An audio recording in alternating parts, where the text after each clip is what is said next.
Hello friends, welcome to all. आज मैं आपको जो वीडियो लेकर आ रहा हूँ, देखिए मात्र 35 रुपए का शेयर है। बहुत ही छोटा शेयर आपको लग रहा होगा, भाई बहुत सस्ता शेयर है, खरीद लेते हैं, आपका मन कर रहा होगा।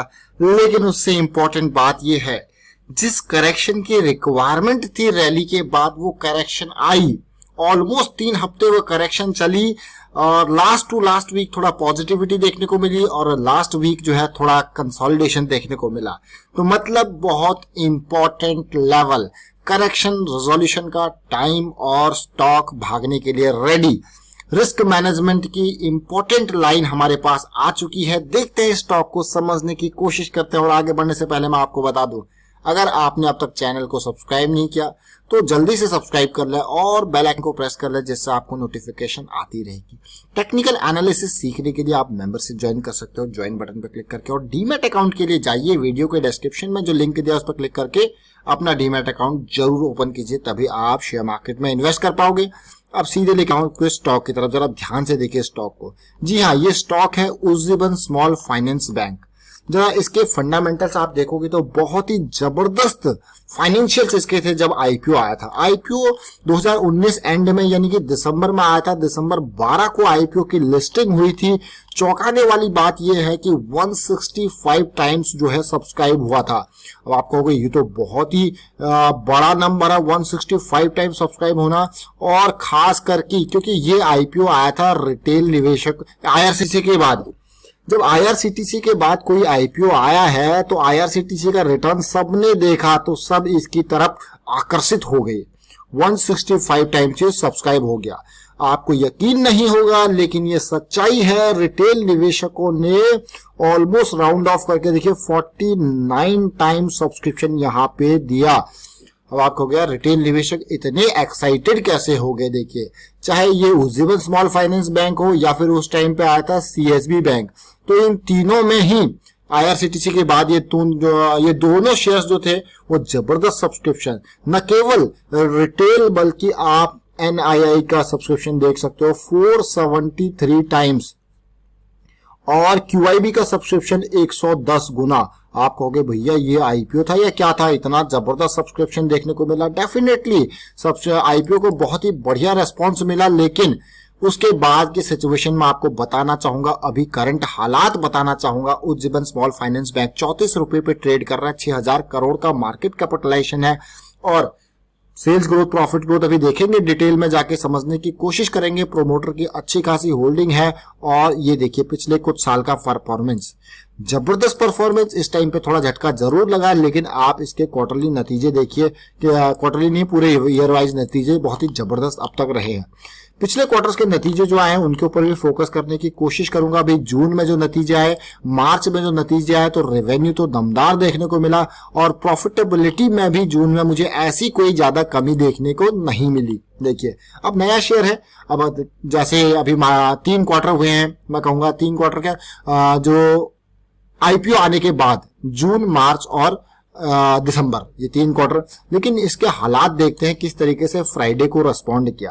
देखिए, फ्राइडे को 2% के आसपास की गिरावट यहाँ पे देखने को मिली और 47% की आपको यहाँ पे डिलीवरी भी देखने को मिली। अगर मैं स्टॉक का थोड़ा और डिटेल में बारीकी से आपको समझाने की कोशिश करूं तो यहाँ पे आईपीओ में ही आप देख सकते हो टोटल रिटेल निवेशक अभी तक 1.5 लाख से ज्यादा रिटेल निवेशक इन्वेस्टेड है और इनके पास 12 से 13% की होल्डिंग है। म्यूचुअल फंड्स की अगर मैं बात करूं तो म्यूचुअल फंड्स ने क्या काम किया है, इन्होंने अपनी होल्डिंग में जो है कमी की है, बहुत ही कमी की है मैं कहूंगा, और बिल्कुल ना के बराबर ये आ चुके हैं। और उसी तरीके से जो यहाँ पे मैं कहूंगा किसने क्वालिफाइड इंस्टीट्यूशनल बायर्स, उन्होंने क्या किया, क्योंकि क्यूआईबी ने बहुत सब्सक्राइब किया था, उनकी होल्डिंग बढ़ी है। अब मैं आपको एक नजर लेके जाऊंगा उस वीडियो की तरफ जो मैंने कुछ टाइम पहले क्रिएट किया था, यानी कि ये वीडियो जुलाई 31 का है, आज से 16 दिन पहले।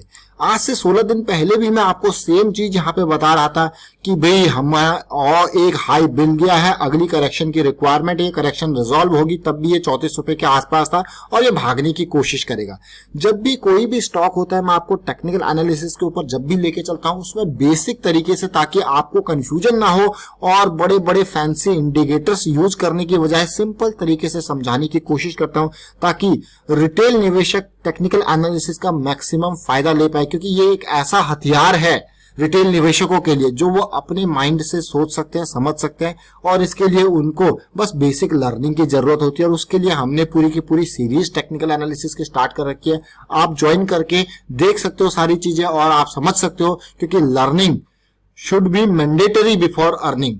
और जब आपके पास लर्निंग होती है तो आपका पैसा मार्केट में कभी डूबता नहीं है, क्योंकि आप हमेशा जाते हो रिस्क मैनेजमेंट के साथ। और जब आप एक बार रिस्क मैनेज करने लग गए तो फिर तो आप समझिए कि आप बहुत कुछ करने लग गए। क्यों? क्योंकि रिस्क मैनेजमेंट बहुत ही इंपॉर्टेंट चीज है। अब ये स्टॉक आज मैं आपके लिए क्यों लेके आया हूं, सबसे बढ़िया क्वेश्चन। पहले इस स्टॉक के वीकली चार्ट को देखिए। ये स्टॉक मैं कंप्लीटली टेक्निकल एनालिसिस के बेसिस पर आपके लिए लेके आया हूं। इस वीकली चार्ट को देखिए, और जब ये मार्केट में आया था तेजी देखने को मिली थी, स्टॉक गया था 62 के आसपास, गिरा स्टॉक, फिर से हाई बना, जिसको मैं कहता हूं लोअर हाई बना। लोअर हाई अगर लो को तोड़ेगा यहां पे तो पेन की सिचुएशन, और लो को तोड़ते ही कितने पेन की सिचुएशन आ गई। बॉटम पॉइंट इसका बना, आप देखिए 22 रुपए के आसपास तक ये शेयर गया है, बहुत ही नीचे गया। लेकिन जब तक ये शेयर अभी 22 से लेके 30 की रेंज में था तो इसमें एंट्री का मौका नहीं था। क्यों नहीं था? क्योंकि मैं आपको हमेशा कहता हूं भाई हमारी स्ट्रेटेजी थोड़ा सा डिफरेंट होती है, जिसमें रिस्क मिनिमम होता है। अब आपको क्यों? क्योंकि मैंने आपको बहुत बार वीडियोस बनाता हूं कि जब स्टॉक डाउन ट्रेंड में होता है तो उसको खरीदने में बहुत ज्यादा रिस्क होता है। तो इसीलिए स्टॉक को वापस अप ट्रेंड में आने दीजिए, पिछले हाई को पार करेगा और साथ के साथ इस तरीके से आपको अप ट्रेंड देखने को मिलेगा। और एक बार अप ट्रेंड में आ जाए तो जो भी करेक्शन आती है उनके रिजोल्यूशन आपके लिए एंट्री का मौका होता है। और ये स्टॉप लॉसेस जो आपके लिए होते हैं ये काफी इंपॉर्टेंट है, बहुत मिनिमम रिस्क के साथ आप इन्वेस्ट करते हो। तो इसीलिए आपका पैसा मार्केट में डूबता नहीं है, बस उतना ही पैसा जाएगा जितना आपने स्टॉप लॉस लगा रखा है। तो ये एक सेफ, सबसे सेफ तरीका होता है मार्केट में इन्वेस्ट करने का, चाहे किसी भी टाइम फ्रेम के हिसाब से आप कर रहे हो। देखिए ये तेजी आई, और जब मैं लास्ट मैं कहूंगा जुलाई एंड की बात कर रहा था तो ये वो कैंडल थी, तब तक यहां पे था। और उसके बाद भी मैं यही कह रहा था कि हाँ इसकी करेक्शन रिजॉल्व होने दीजिए तब एंट्री करेंगे। और करेक्शन के चलते चलते ये बॉटम तक गया, और अब मुझे लग रहा है कि अगली स्विंग जो है वो स्टार्ट होने वाली है। अगली स्विंग स्टार्ट होने के सिग्नल मिल चुके हैं, और सिग्नल के साथ साथ अभी थोड़ा सा एंट्री पॉइंट नहीं मिला है, लेकिन अभी हमको मिला है stop loss point. Stop loss point mandatory है, एंट्री पॉइंट अभी मिलेगा जब ये पिछले वीक के हाई को पार करेगा तो एक सेफेस्ट एंट्री पॉइंट आपको मिल जाएगा। और ये वही तरीका है, बड़ी कैंडल छोटी कैंडल, लेकिन इसका हाई पार करना जरूरी है। स्टॉप लॉस अभी हमारे पास ये 31 के आसपास की ये bottom range stop loss ready है। अभी मैं कहूंगा अगर आप स्विंग को प्ले करना चाहते हो, स्विंग ट्रेड यहाँ पे करना चाहते हो, तो स्विंग ट्रेडिंग अपने आप में बहुत ही इंपॉर्टेंट ट्रेडिंग होती है, क्योंकि यहाँ पे आप बॉटम से पकड़ते हो और पूरी स्विंग को कोशिश करते हो कब्जा करने की, एक्वायर करने की मैं कहूंगा, और खरीदने की, मान के चलिए। अब डेली टाइम फ्रेम पे समझने की कोशिश कीजिए कितनी करेक्शन यहाँ पे आई। 43 के लेवल से ये स्टॉक गिरा बिल्कुल बॉटम पॉइंट पे, जो मैं आपको कह रहा था कि 30 जुलाई के आसपास वो ये पॉइंट था, इस लेवल पे उस टाइम पे शेयर था, लेकिन इसने 31 के लेवल का बॉटम पॉइंट बनाया। साथ के साथ ये धीरे धीरे चीजें पार हो रही है। देखिए तेजी और ये करेक्शन फिर से रिजॉल्व होना जरूरी है। 37 इज द बेस्ट पॉइंट मैं कहूंगा। ऑल्दो धीरे धीरे करके जब ऑप्टिमाइज करते हैं चीजों को तो ये भी आपका, अगर डेली स्विंग को प्ले कर रहे हैं तो ये एंट्री के मौके आपको देखने को मिलते हैं। अब ये सारी चीजें आपने समझी यहाँ पे किस तरीके से अभी पॉजिटिविटी आ रही है, लेकिन करेक्शन के रिजोल्यूशन के लिए आपको और क्या चाहिए? एक तो 37 का एंट्री का पॉइंट, और छोटे टाइम फ्रेम पर अगर मूविंग एवरेज को समझने की कोशिश करते हैं तो अभी 5 मिनट 15 मिनट डाउन साइड में है, इसका पॉजिटिव में आना जरूरी है। अच्छी बात है, तब आपको एक स्ट्रॉन्ग सिग्नल मिलेगा। आवरली पॉजिटिव में आ चुका है, बट 5 मिनट 15 मिनट अभी नेगेटिव में गया हुआ है। और फ्राइडे जो करेक्शन आई थी वो एक बड़ी सी कैंडल आपको देखने को मिल रही है, जिसकी वजह से 5 मिनट और 15 मिनट के जो टाइम फ्रेम्स है वो थोड़ा सा बेयरिश साइड में जरूर गए हैं। तो इसीलिए इनका पॉजिटिव में आना जरूर है। अगर ये पॉजिटिव में आते हैं तो डेफिनेटली उसके बाद यहाँ पे आपको एंट्री का मौका मिलेगा। इस चीज को ध्यान में रखना है। छोटा शेयर जरूर है, लेकिन ये शेयर अगर फंडामेंटल्स वाइज देखा जाए तो कोई कमी इसमें नहीं है। और डेली के टाइम फ्रेम में जो मैं बढ़िया सिचुएशन देख रहा हूं वो एक पॉजिटिविटी देख पा रहा हूं, बशर्ते ये यहाँ पे 36-37 के लेवल को पार करे।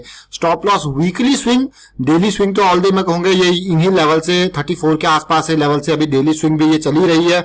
तो ये जो करेक्शन आया है 42-43 के लेवल से 31 के लेवल तक, ये करेक्शन का रिजॉल्व कंटिन्यूएशन जो है वो चल रहा है। इससे पहले हमने इसका एक वीडियो और क्रिएट किया था जब ये ऑलमोस्ट 25, 26, 27 जून के आसपास ये 30 रुपए के आसपास चल रहा था। टाइट कंसोलिडेशन थी और उसके बाद ब्रेकआउट की उम्मीद थी और ब्रेकआउट बहुत ही बढ़िया ब्रेकआउट हुआ। सीधे ये मान के चलिए कि 30 रुपए से ये 42 रुपए के आसपास तक गया। तो ये टेक्निकल एनालिसिस का फायदा होता है, आपको पता लगता है कि हाँ करेक्शन आ चुकी है, करेक्शन का रेजोल्यूशन पे आपको ध्यान देना होता है। वाइंड अप करता हूँ, वीडियो को शेयर कीजिए, लाइक कीजिए, चैनल अगर आपने अब तक सब्सक्राइब नहीं किया तो जल्दी से सब्सक्राइब कर ले और बेल आइकन को प्रेस कर ले जिससे आपको नोटिफिकेशन आती रहेगी। Thank you for watching the video.